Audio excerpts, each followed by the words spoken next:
The other thing that often comes up is, what about the differences between the schools within Warren Township? So, okay, you're giving us aggregate information. We get that students in Warren do well and they're progressing well, but I've heard that school X is better than school Y, and I want to know more about that. So what you can see here is the most recent data from grade schools for each of our 4 elementary schools. And I point this out because 2 of our schools have the highest possible score that you can get in the state for their test scores, a 10 out of 10, which is about half the score, Angelo El Tomaso and Woodland, based on those 2016 data, while Mount Horeb is a little bit lower at a 6, and that often raises questions. But if you look over to the section on student progress, you see that the data begins to flip, which tells us that not only do we have to be thinking about immediate performance, but also about long-term progress. And we're very proud to see the growth that's there as well.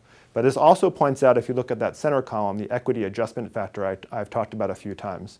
So even though we have no control over it, the numbers that are used by the algorithm are different for each of our 4 schools. And so it exacerbates the differences between the schools. So Angelo Tomaso and Woodland, which have the highest test score performance, were also given the highest equity adjustment factor rating, again, based on state averages of similar schools, not based on the actual students in those buildings.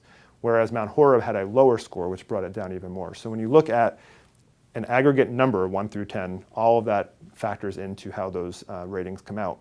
And that changes significantly on a year-to-year basis.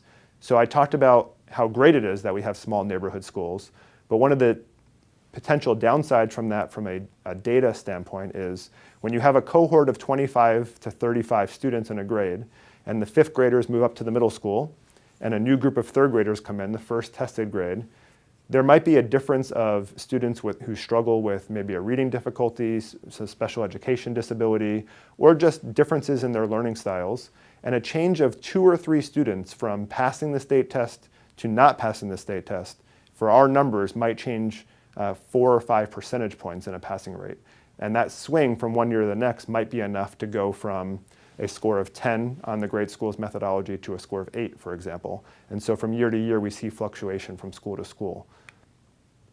So again, looking at the methodology versus some other actual data. So we saw the numbers on the last slide. On this slide, we see the actual passing rates from 2016-17, which is the last year that data was available for the grade schools website, versus 2017-18, which is the most recent data available that we have. And again, one of the things I point out here is that while there are differences, so for example, in 2016-17, you see that 2 schools had a passing rate of 83%, while 2 schools were in the upper 60% range. You go to the next year, and you see some of that switches. So a school that was very high might move down a little bit, a school that was lower might move up a little bit, because of that cohort effect that I was talking about. And then you look at math versus ELA, and you can see some of that as well.